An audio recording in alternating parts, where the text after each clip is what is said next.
Nama Yesus. Haleluya. Amin.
Sungguh kami mengucap syukur buat hadirat-Mu yang begitu indah di tengah-tengah kami. Kami merasakan pagi hari ini lawatan-Mu ya Tuhan. Ketika kami merasakan lawatan dan kasih Tuhan, maka hidup kami akan diubahkan Tuhan. Ketika kami merasakan lawatan dan kasih Tuhan, hidup kami akan diberkati Tuhan. Ketika kami merasakan lawatan dan kasih Tuhan, yang sakit akan disembuhkan. Kami sungguh yakin dan percaya ya Tuhan, Engkau adalah Allah pencipta langit dan bumi ini. Engkau ada di tengah-tengah kami. Lakukan apa yang menjadi kehendak-Mu di tengah-tengah kami ya Tuhan. Biar kami semua mengerti di hari-hari ini apa yang menjadi rancangan, apa yang menjadi rencana-Mu dalam kehidupan kami. Kami serahkan Tuhan hidup kami ke dalam tangan-Mu. Dan hamba berdoa biar kiranya GBI WTC Cilegon terus ke bawah naik bukannya turun.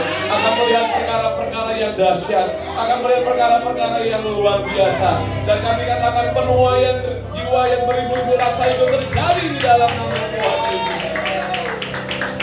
Persiapkan kami Tuhan, sebab kami tahu hari-hari ini penuaian itu sedang terjadi. Kami akan melihat jiwa-jiwa berdatangan ke rumah Tuhan.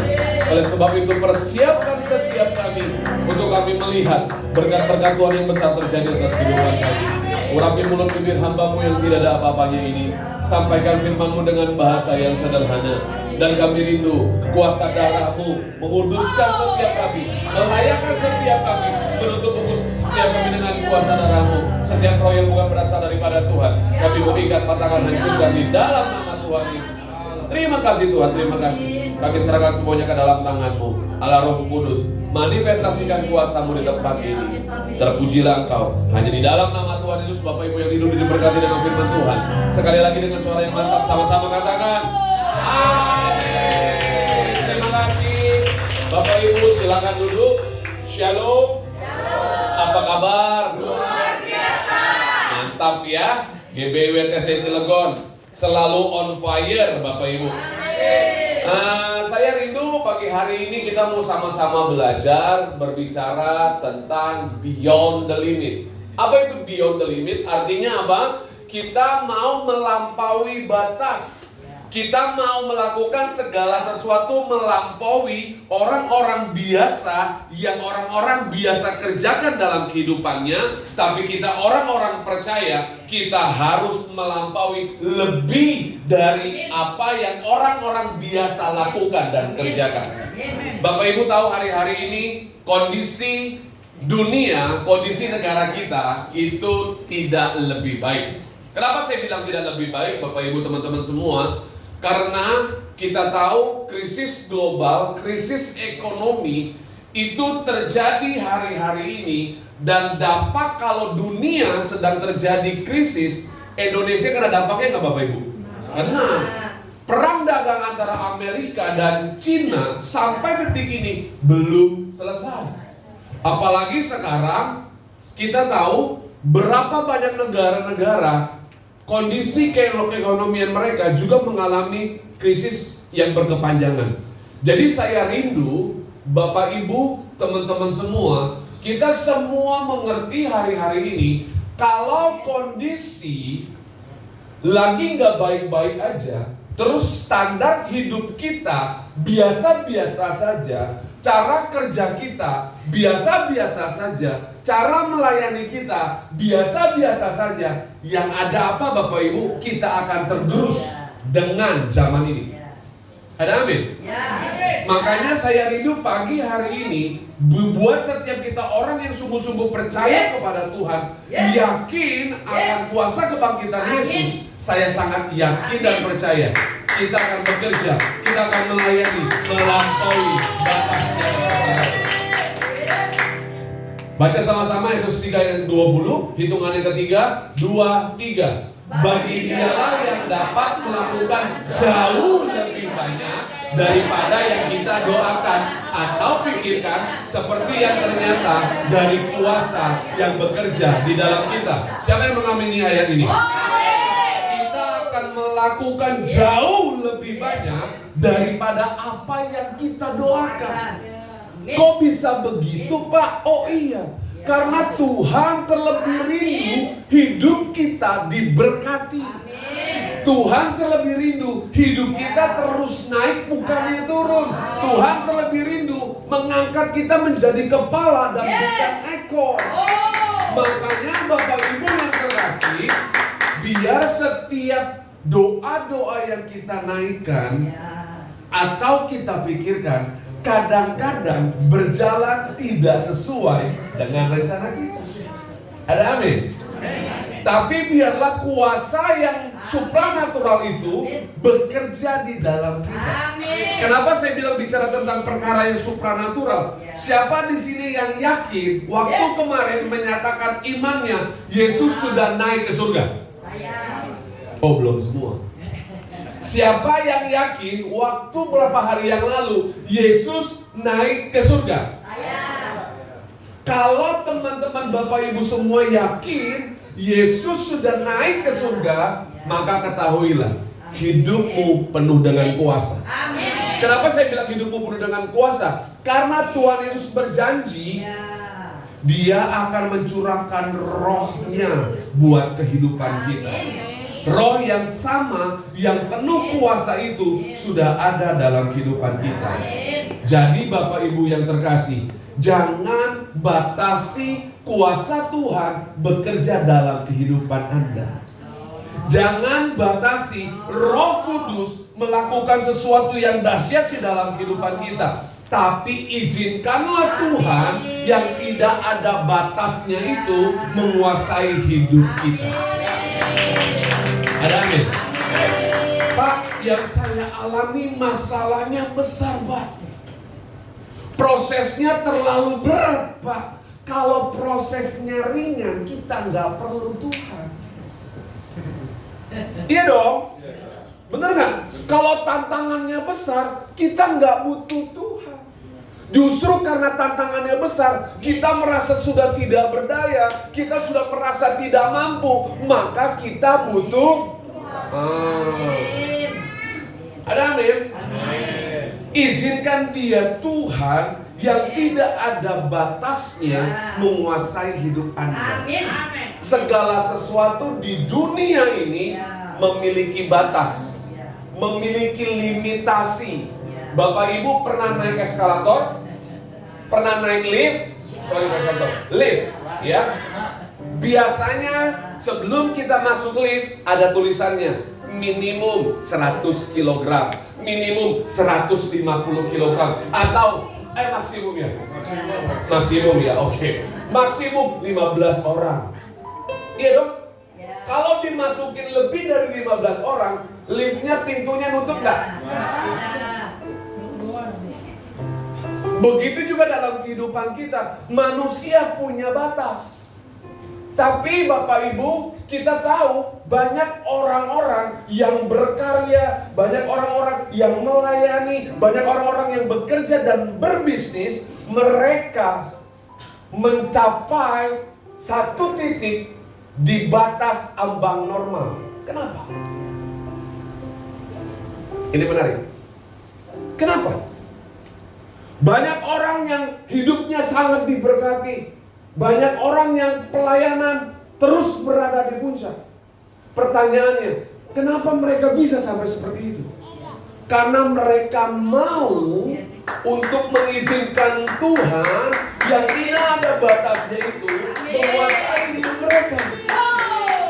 Kalau Tuhan yang tidak ada batasnya itu menguasai hidup kita, kita sungguh yakin dan percaya kita menjadi orang-orang yang luar biasa. Lihat kanan kirinya, bilang begini, Anda adalah orang yang luar biasa. Ya? Apakah Anda bisa atau mampu untuk hidup dalam kehendak Tuhan? Ini pertanyaannya. Bapak Ibu yang terkasih, apakah Anda mampu atau Anda bisa hidup dalam kehendak Tuhan? Semuanya hanya bermain di area pikiran kita saja. Ada amin? Ada amin? Terkadang kita memikirkan segala sesuatu yang belum tentu terjadi di dalam kehidupan kita. Biasanya jemaat atau orang yang umurnya 40 tahun menuju 50 tahun, apalagi yang umur 50 tahun menuju ke 60 tahun. Kalau mau tidur, banyak yang dipikirin. Makanya usia-usia sudah mau menuju tua, sering banyak yang kena insomnia. Mikirin apa? Perkara-perkara yang belum tentu terjadi. Kita jadinya overthinking. Tuh di depan udah gebuk-gebuk suaminya tuh. Betul ya? Kita merasa udah memikirkan segala sesuatu yang belum terjadi. Padahal firman Tuhan berkata, kesusahan hari ini cukup untuk hari ini. Makanya kita harus hidup dalam kehendak Tuhan. Kalau kita mengerti hidup dalam kehendak Tuhan, sesusah dan sesukar apapun masalah yang Bapak Ibu hadapi, yakinilah Tuhan akan berperkara dalam kehidupan kita. Waktu tentara Israel menghadapi Goliat seorang diri. Maaf Bapak Ibu. Waktu tentara Israel menghadapi Goliat seorang diri, bahkan sampai Raja Saul sendiri pun melihat Goliat ketar-ketir. Melihat Goliat dia ketakutan. Tapi Tuhan mau membuktikan, Tuhan mau mencontohkan, Tuhan mau menunjukkan ada satu orang anak remaja. Siapa namanya?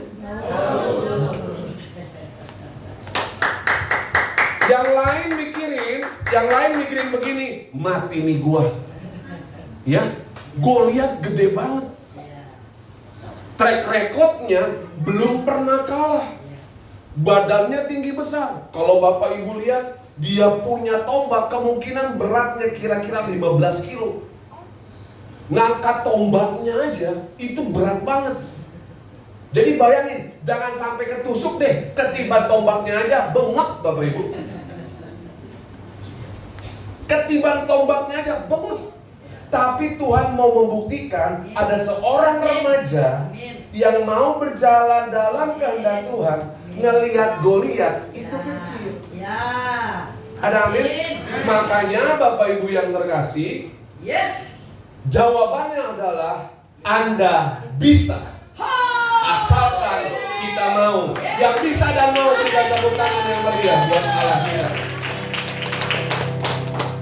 Pastor David Bowie berkata, orang yang punya tekad tidak berjalan dengan pendapat orang lain.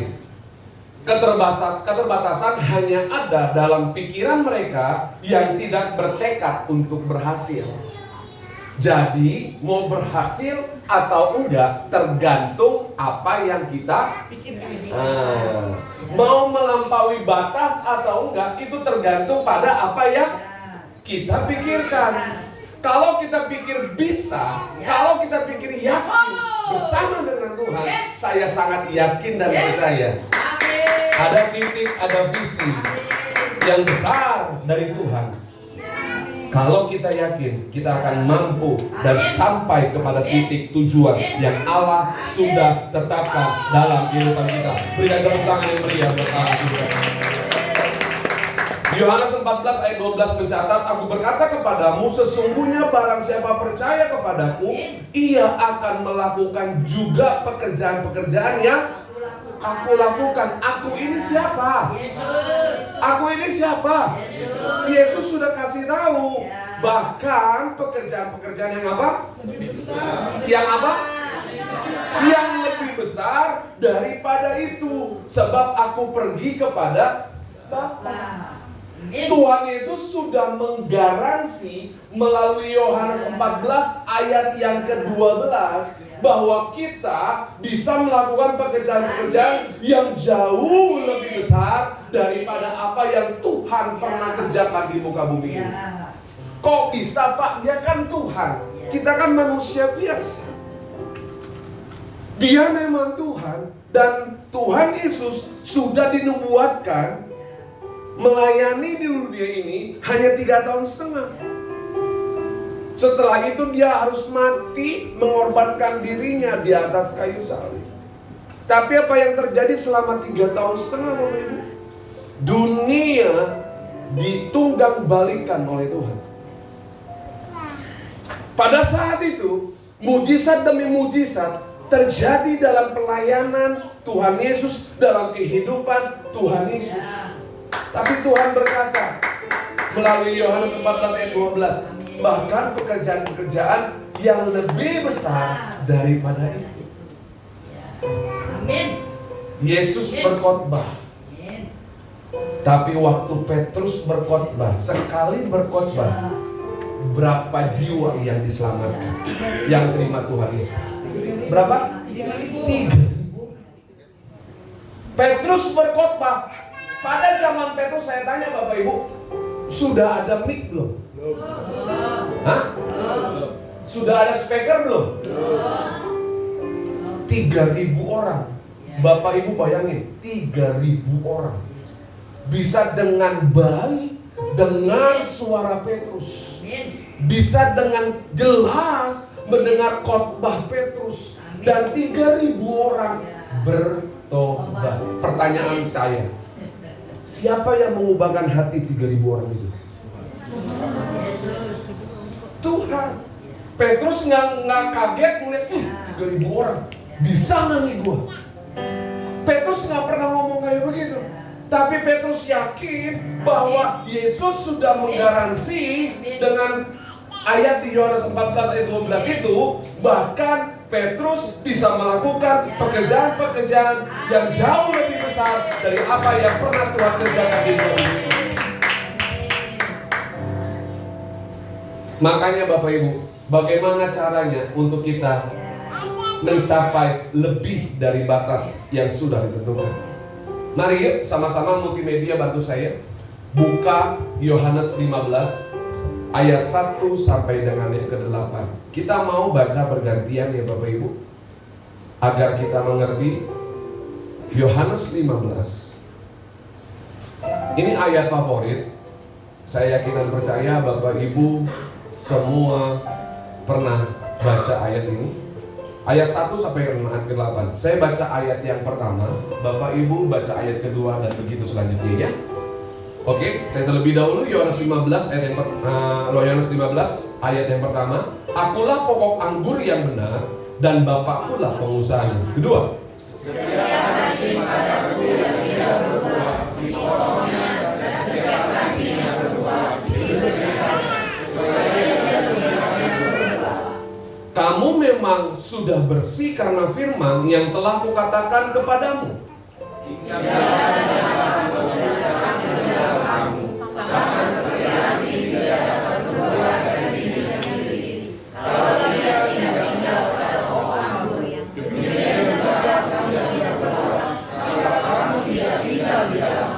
Akulah pokok anggur dan kamulah ranting-rantingnya. Barang siapa tinggal di dalam aku dan aku di dalam dia, ia berbuah banyak. Sebab di luar aku kamu tidak dapat berbuat apa-apa. Barang siapa tinggal di dalam aku, ia berbuah seperti ranting dan menjadi kering. Kemudian dikumpulkan orang dan dicampakkan di dalam api, lalu berkata, jikalau kamu tinggal di dalam aku dan firmanku tinggal di dalam kamu, mintalah apa saja yang kamu kehendaki dan kamu akan menerimanya. 8, baca sama-sama hitungan yang ketiga. 2, 3. Dalam hal ini Bapakku dipermuliakan, yaitu jika kamu berbuah banyak. Dengan demikian kamu adalah murid-muridku. Yang berbuah banyak, pengikut atau murid? Murid. Sekali lagi saya tanya, yang berbuah banyak, pengikut atau murid? Murid. Pertanyaannya, kalau Bapak Ibu mau berbuah, jadi murid. Amin. Amin. Ya, kalau murid itu yang pertama nggak suka bolos. Iya dong, bener nggak sih? Bener nggak sih? Biasanya dulu kalau saya nggak mau masuk sekolah nih, saya bilang sama mama saya, "Mah, tolong bikin surat dong. Kalau aku sedang sakit."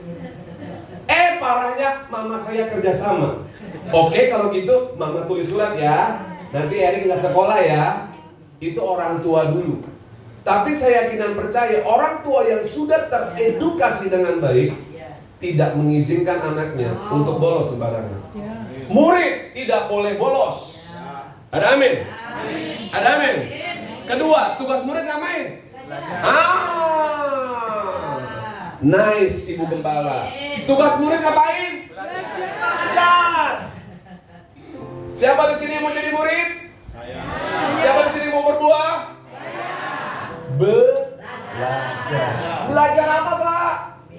Baca firman. Kapan bacanya, Pak? Setiap hari. Itu aja udah. Benar gak sih? Tugas murid itu belajar.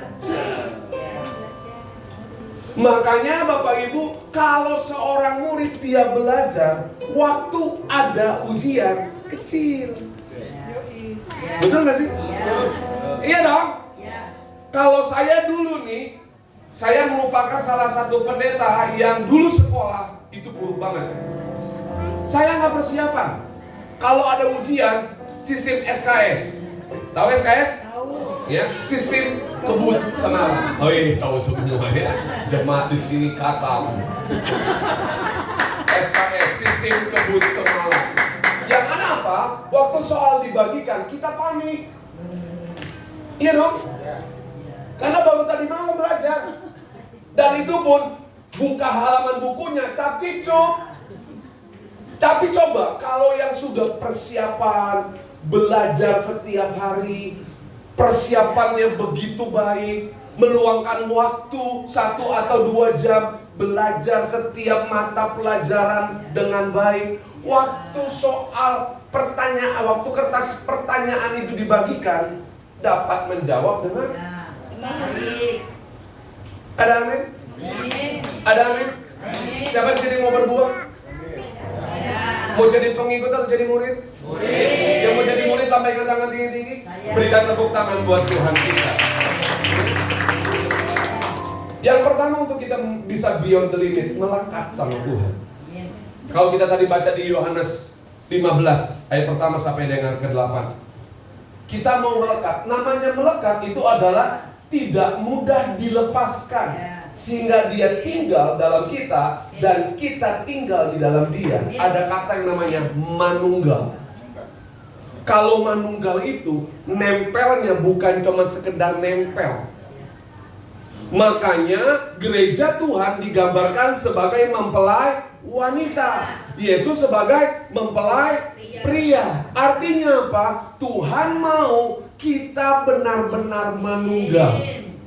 Kita mau benar-benar bukan cuma sekedar dekat.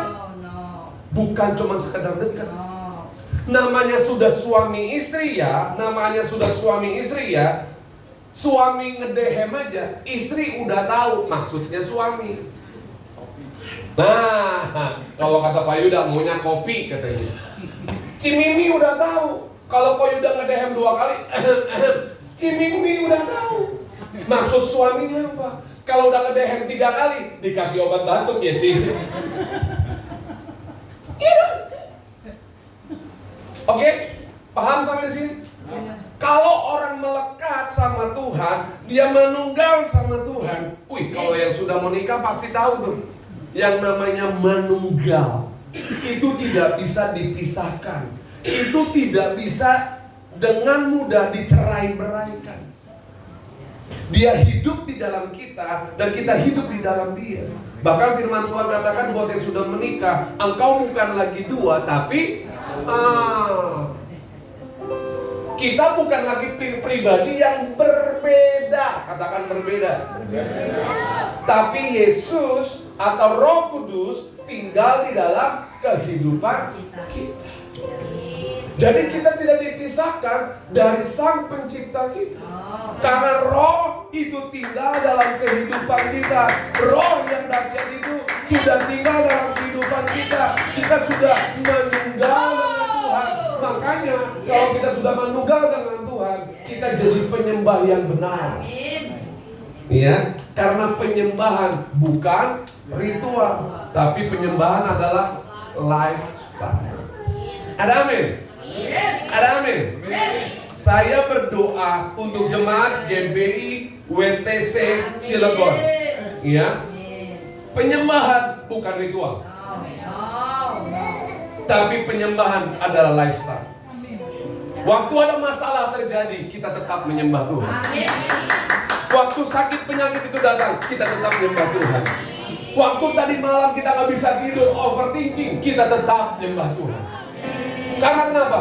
Di dalam kita menyembah Tuhan, Paulus dan Silas ketika mereka berada di dalam penjara, mereka nggak pikirin berapa lama ya dalam penjara, yang di penjara apa aja yang harus saya kerjakan. Mereka nggak pikirin itu. Tapi yang mereka pikirkan apa? Ketika di dalam masa kekelaman sekalipun, mereka tetap memuji menyembah Tuhan. Apa yang terjadi? Semua jeruji besi yang ada dalam penjara itu goyang, pecah. Karena kenapa? Karena ada kuasa di dalam pujian dan penyembahan. Saya rindu Bapak Ibu untuk kita bisa melampaui batas. Hidup kita bisa melampaui dari di atas rata-rata orang biasa. Baik itu pekerjaanmu, baik itu bisnismu, baik itu tokomu, baik itu studimu. Yuk, kita tetap melekat dengan Tuhan. Ciri-ciri kita melekat dengan Tuhan salah satunya adalah apa? Kita menjadi penyembah yang benar. Sama-sama katakan menjadi penyembah yang benar. Menyembah yang benar di dalam Tuhan. Yang kedua, siap untuk dibersihkan. Nah, ini poin nggak enak. Ya, Yohanes 15 ayat 2 mencatat, setiap yang ranting yang ada padaku yang tidak berbuah diapain? Dipotong. Ya, dipotong di situ maksudnya apa? Diangkat. Karena enggak layak nempel sama pokoknya. Siapa di sini suka bercocok tanam? Yang suka bercocok tanam tahu, kalau ada ranting yang mulai busuk, ya, diapain? Digunting. Tujuannya untuk apa? Karena daripada pokoknya bermasalah, iya dong. Ranting yang busuk diapain? Dibuang, dipotong. Ini bukan karena Tuhan sadis, enggak. Hukum alam juga seperti itu. Makanya harus siap dibersihkan. Amin. Kenapa ranting itu bisa kering? Pasti ada masalah. Entah ada kutu pohon kek atau apapun itu, ya, ada penyakit pohon kek atau apapun itu yang bisa mengeringkan ranting pohon itu. Makanya kalau sudah kering diapain? Dipotong dan dibuang. Firman Tuhan katakan lebih sadis lagi. Habis dipotong, kering, dibuang ke dalam api. Gak ada gunanya. Makanya saya rindu jemaat GBI WTC Cilegon harus siap dibersihkan. Amin. Untuk apa? Untuk kita berbuah lebih banyak lagi. Siap gak dikritik? Bener nih. Siap nggak terima masukan? Siap. Suami-suami siap nggak terima masukan? Siap. Istri-istri siap nggak terima masukan? Siap. Buat saya, kritikan itu vitamin. Saya tahu untuk jadi seorang pemimpin, untuk jadi seorang gembala seperti Pak Yuda, itu nggak mudah. Ya Pak ya? Bukan begitu Pak? Kita ngelakukan bener aja masih dikritik. Saya baru mau ngomong dikritik tapi disalah, lebih parah lagi. Kita udah di track yang bener nih, masih ada jemaat yang nyalain kita. Kurang begini sih, makanya jangan begitu dong, coba begini dong. Saya melihat begini, kalau saya sebagai pemimpin, saya nggak mau dengerin banyak orang, tapi saya dengerin orang-orang yang berada di lingkaran saya, yang mau bekerja sama susah payah. Waktu orang-orang yang ada di lingkaran saya ini mereka kritik saya respect. Tapi kalau orang yang di luar circle saya, ya, mau kritik saya, maaf, saya nggak dengerin. Saya mau tanya Bapak Ibu, kemarin Cina sama Indonesia berapa kosong? Hah? 1-0. Menang siapa? Indonesia. Pertanyaan saya, yang main bola sama penonton pinteran mana? Penonton.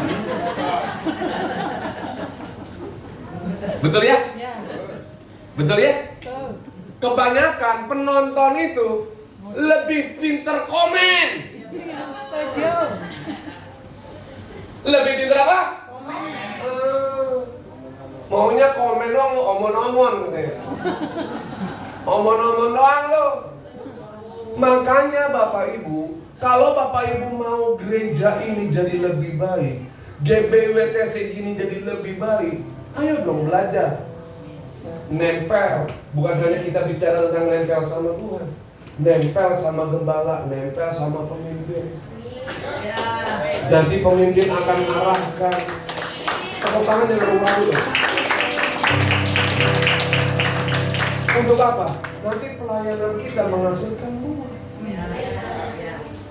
Kita yang tidak ada apa-apanya ini, dengan pengalaman para pemimpin yang ada di atas kita, saya sangat yakin dan percaya Bapak Ibu, kita akan terus dibawa naik oleh Tuhan. Makanya kita harus siap dibersihkan dari pikiran-pikiran yang kotor. Betul. Oh iya. Kadang-kadang nih kita membenarkan apa yang menjadi asumsi kita. Baru asumsi loh. Menurut gua sini ya, GBWTC Cirebon ini kurangnya di sini. Menurut siapa? Gua. Menurut siapa? Gua. Kalau ada orang model kayak begini, sotoy.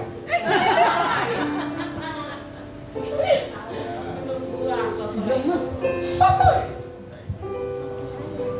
Saya bilang begini sama pasukan saya, sama jemaat saya. Kalau you mau organisasi kita jadi lebih baik, jangan jadi penonton. Ayo, masuk di dalamnya. Kita buat organisasi kita jadi jauh lebih baik. Gitu dong. Jangan cuma omong kan. Jangan ngomong Prabowo. Oke, jika Anda mau berbuah banyak, harus siap dibersihkan.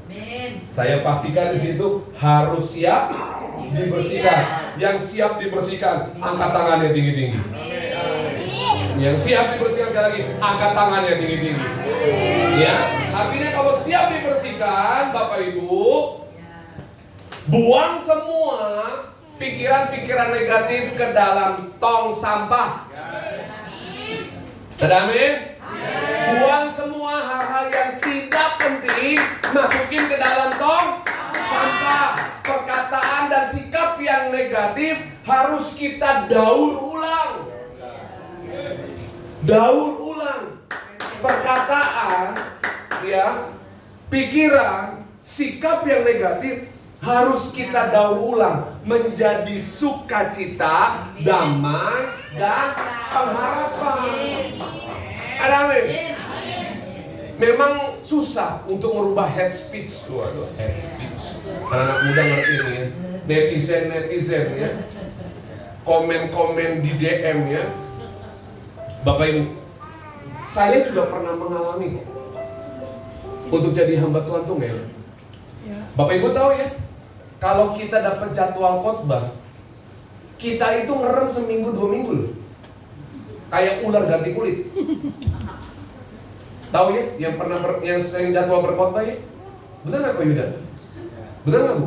Benar. Kalau kita dapat jadwal khotbah nih, kita seperti ular piton. Mikir jauh. Diem aja. Diajakin keluar sama istri, saya nggak mau, saya diem aja. Diajakin nonton, saya hobi nonton nih kayak seksual. Saya bilang nggak mau, dapat jadwal khotbah. Untuk apa? Kita bisa berikan yang terbaik. Tapi kan setelah kita pelajari, waktu kita berada di mimbar, sama atau enggak? Beda. Groginya lebih besar waktu kita menghadapi jemaat. Kadang-kadang apa yang kita siapkan di kepala nih, udah kita ingat-ingat tiba-tiba hilang. Saya ngomong begini bukan berarti saya lebih jago dari Bapak Ibu semua. Yang membedakan kita adalah saya sudah persiapan duluan. Saya udah catat duluan. Dan saya sampaikan kepada Bapak Ibu. Tiba-tiba Bapak Ibu, saya khotbah. Model saya khotbah kan begini. Nggak terlalu yang serius-serius amat. Saya kan orangnya suka bercanda. Iya dong. Tiba-tiba ada jemaat yang Serius. merasa candaan saya menyakiti hatinya. Bapak Ibu, DM-nya nggak ke saya. Tahu DM? Komen di IG nggak ke saya, tapi kemana? Ke senior pastor. Mantap. Pak Wiryo nggak salah. Itu PDP Erik Tan, tolong dong jangan dijadwal khotbah lagi.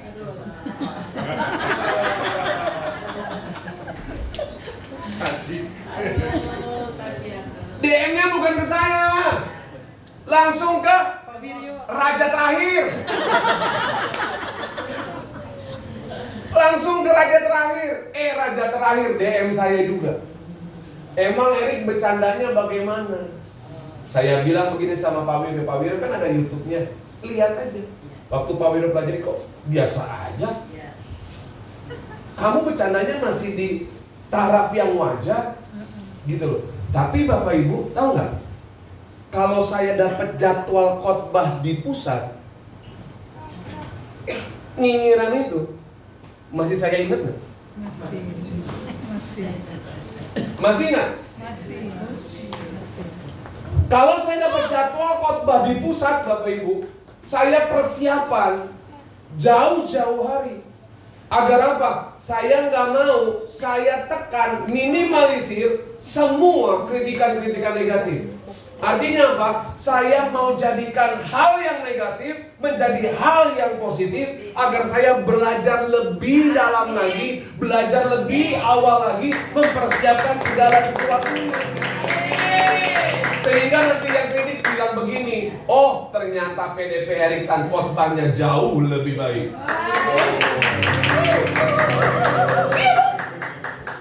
Betul? Ada amin Bapak Ibu?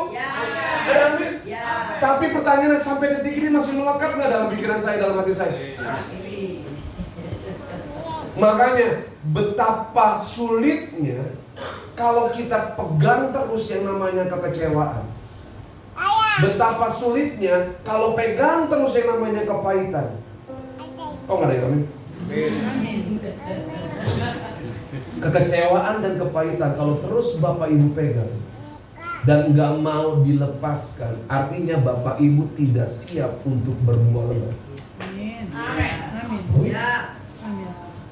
Oh iya. Mungkin saya berhadapan dengan jemaat yang dulu pernah melayani Tuhan. Tapi sekarang nggak ada lagi yang namanya pelayanan. Saya kecewa sama hamba Tuhan. Mungkin ada. Kalau ada, saya mau bicara di depan mimbar. Yang Anda layani siapa? Tuhan atau manusia? Tuhan. Kalau yang Anda layani adalah Tuhan, Ya. jangan pernah lihat manusia. No. Ada amin? Berikan tepuk tangan buat Allah kita. Yang ketiga, untuk bisa menghasilkan buah, go to extra mile. Extra mile. Di atas rata-rata orang-orang bekerja 8 to 5, 9 to 5. Orang-orang Kristen harus lebih dari itu. Amin. Yang amin cuma 1-2 orang. Amin. Maaf ya Bapak Ibu ya. Saya bukan hanya melayani Tuhan di gereja, tapi saya juga bekerja. Hari-hari ini saya melihat orang-orang yang pakai kerjanya lebih rajin, Ya. Betul. kerjanya lebih pinter, Antusias. enggak berhitungan Bapak Ibu. Saya lihat nih karyawan pabrik saya nih, aduh, kerja enggak cari uang lembur. Mereka kerja aja. Kenapa sampai saya tanya one on one nih, deketin. kamu kok lembur terus? Lagi kamu hidup kamu lagi kesusahan nih buat bayar kos dan sebagainya. Enggak Pak, justru saya mengucap syukur di sini. Kalau saya masih bisa bekerja. Tapi saya juga sebagai hamba Tuhan, ya, melayani anak muda. Ada yang datang ke saya, kok izin ya? Izin apa? Izin kerja. Buat apa? Besok ada pertemuan doa. Saya bilang begini, maaf, lu kasih tahu gembala lu, ya, kerja juga merupakan pelayanan. Ada amin? Ada amin? Gini deh Bapak Ibu, saya khotbah sering ditawarin khotbah di kantor-kantor, khotbah di bank-bank, khotbah di perusahaan-perusahaan, dan khotbah di pabrik-pabrik.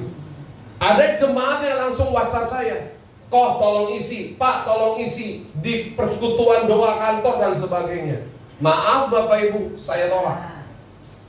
Kenapa? Karena saya adalah karyawan suatu perusahaan. Saya sebagai manajer marketing, saya punya waktu luang.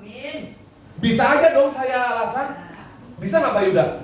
Bisa nggak Bapak Ibu saya alasan? Pak, saya mau pergi ke customer A. Bisa nggak? Ujung-ujungnya saya melayani. Saya ngambil jadwal khotbah. Bisa nggak? Bisa. Tapi saya mau go extra mile. Yes. Saya tahu posisi saya. Kalau Senin sampai Jumat saya sebagai karyawan. Sabtu, Minggu saya bilang sama bos saya, apapun pekerjaan saya nggak mau. Karena memang itu jatahnya saya untuk saya libur. Di luar dari itu, saya nggak mau ambil pelayanan. Jangan sampai begini nanti ya. Waktu lagi saya khotbah, tiba-tiba ada yang foto, jebret. Tiba-tiba teman kantor saya lihat, lo, apalagi kalau HRD lihat, lo, tadi katanya ke customer, tapi kok ini khotbah, image hamba Tuhan rusak. Setuju. Orang pasti mikirnya begini, oh kok Erik cari PK ya? Ya. Iya dong, yang pertama kali keluar itu kan, oh cari duit ya? Enggak, saya mau extra mile, saya mau berkembang, saya tahu posisi di mana saya pada saat ini. Orang yang mau melakukan the extra mile cenderung mendapatkan output yang maksimal dan potensinya terus berkembang. Siapa yang di sini potensinya mau terus berkembang? Kalau mau terus berkembang, go to extra mile. Tuhan Yesus mengajarkan kepada kita Bapak Ibu, ya, di Matius 5 ayat 41. Dan siapapun yang memaksa engkau berjalan sejauh 1 mil, berjalanlah bersama dia apa? Berjalan bersama dia dan berapa banyak? 2 mil. Artinya apa? Tuhan Yesus juga mengajarkan, kalau ada orang mau ngajak jalan lu 1 mil, yuk lu jalan sama dia 2 mil. Itu yang Tuhan ajarkan. Makanya banyak anak-anak Tuhan bergumul keras hari-hari ini. Kokoh toko saya nggak diberkati. Pak Pendeta, kok pekerjaan saya nggak ngalamin promosi. Tadi saya bilang di awal, Tuhan terlebih rindu kita jadi kepala, bukan Yesus. Tuhan terlebih rindu kalau kita diberkati Tuhan terus naik, bukannya turun. Tapi kadang-kadang kita enggak belajar firman Tuhan benar-benar. Tuhan Yesus mengajarkan kepada kita, kalau ada orang jalan, ngajak kamu jalan 1 mil, hendaklah engkau berjalan bersama dengan dia 2 mil. Dalam hal pengampunan Bapak Ibu, Tuhan Yesus bilang, berapa kali saya harus mengampuni? 70 kali 7 kali.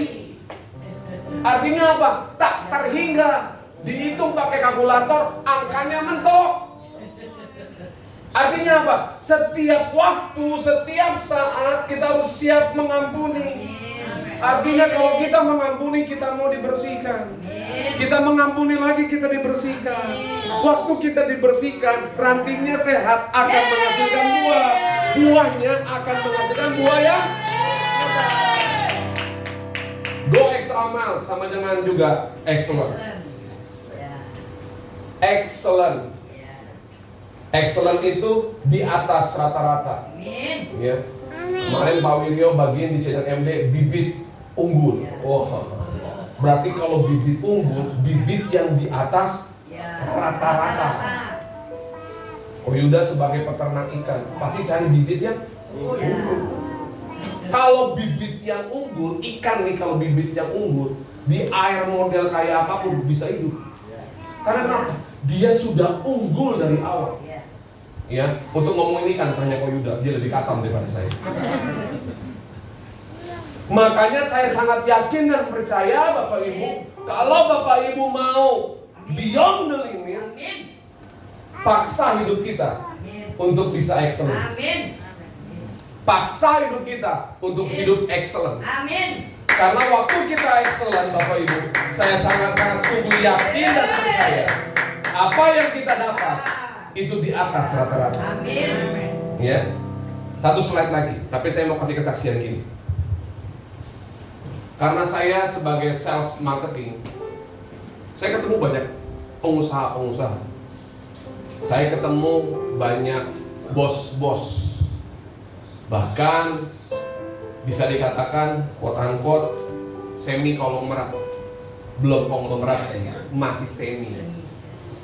Masih setengahnya. Salah satu yang saya tahu adalah customer saya yang punya minyak goreng Resto. Ada yang tahu minyak goreng Resto? Merek Resto. Saya tahu ya itu banyak di mana-mana ya. Ownernya, pemiliknya itu setiap hari tidur hanya 4 jam. Saya kenal deket sama anaknya. Anaknya ngikutin bapaknya babak belur. Bayangin Bapak Ibu, sudah duitnya tidak berseri, duitnya sudah banyak. Di saat operator forkliftnya pulang, ini bos turun tangan. Jadi forkliftnya di perusahaannya dia. Jadi dia bisa bawa forklift. Supir forklift nggak ada, aman buat dia. Dia selalu siap sedia. Masuk ke gudang, ngatur gudang dan sebagainya. Tidur setiap hari hanya 4 jam.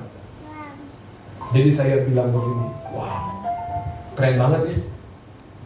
Jadi orang seperti itu, dia layak dapat duit. Dia layak dapat duit. Jadi anaknya nih ngikutin pola kerja bapaknya, nggak bisa Bapak Ibu. Karena kenapa? Papanya bilang, dia awal bermula dari nol. Dia lakukan kerja semua sendiri. Waktu dia mau go extra mile, maka menghasilkan yang namanya excellent. Nggak ada kata nggak bisa. Pembukuan bisa, ngatur gudang bisa, penjualan bisa.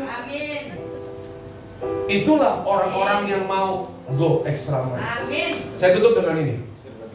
Napoleon Hill berkata, salah satu prinsip kesuksesan yang paling penting adalah mengembangkan kebiasaan bekerja ekstra. Sekali lagi ya, Napoleon Hill berkata, salah satu prinsip kesuksesan yang paling penting adalah mengembangkan kebiasaan bekerja ekstra. Siapa di sini yang mau beyond the limit? Siapa di sini yang mau menghasilkan buah? Buahnya nggak sedikit tapi buahnya banyak. Kalau mau menghasilkan buah yang banyak, kita harus biasakan bekerja di atas rata-rata. Bekerja di atas rata-rata. Melayani di atas rata-rata. Waktu kita melakukan ini semua, saya sangat yakin dan percaya Bapak Ibu adalah tipe orang yang siap terus di bawah naik, yang terus mengalami peningkatan yang luar biasa. Berikan tepuk tangan yang baik kepada kita. Saya sudah memuji penyembah yang ke depan. Mari sama-sama kita bangkit berdiri.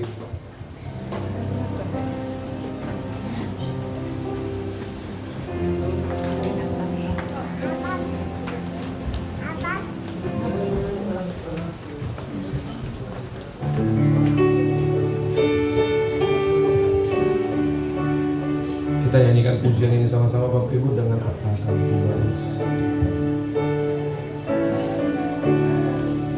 Dengan apa kan ku balas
hidupku. Kaulah harapanku.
Kami rindu melihat Tuhan perkara-perkara yang dahsyat terjadi atas kehidupan kami.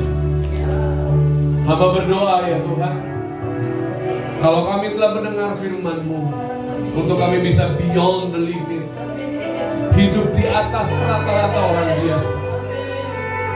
Kami semua yakin dan percaya Tuhan, kalau kami melihat itu kami tidak bisa, tapi Engkau sedang menggaransi buat setiap kami. Karena Engkau sudah naik di antara Engkau sudah naik di antara orang mati.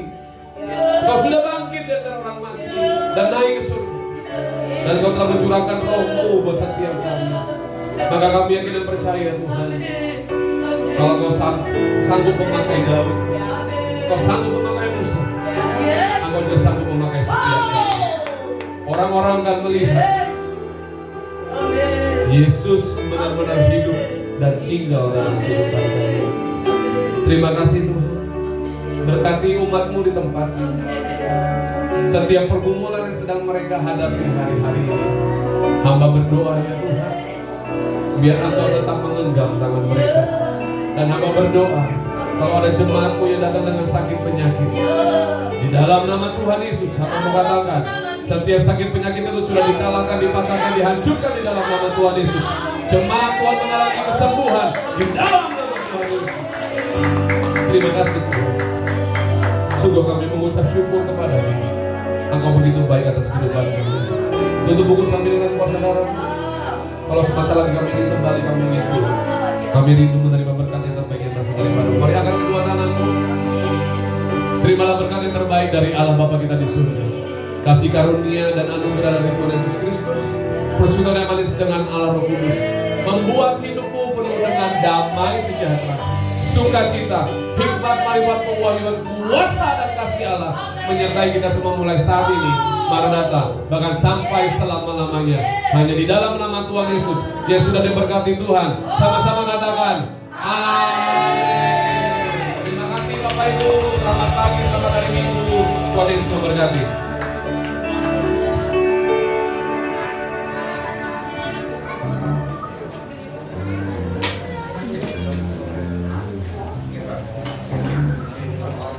Ini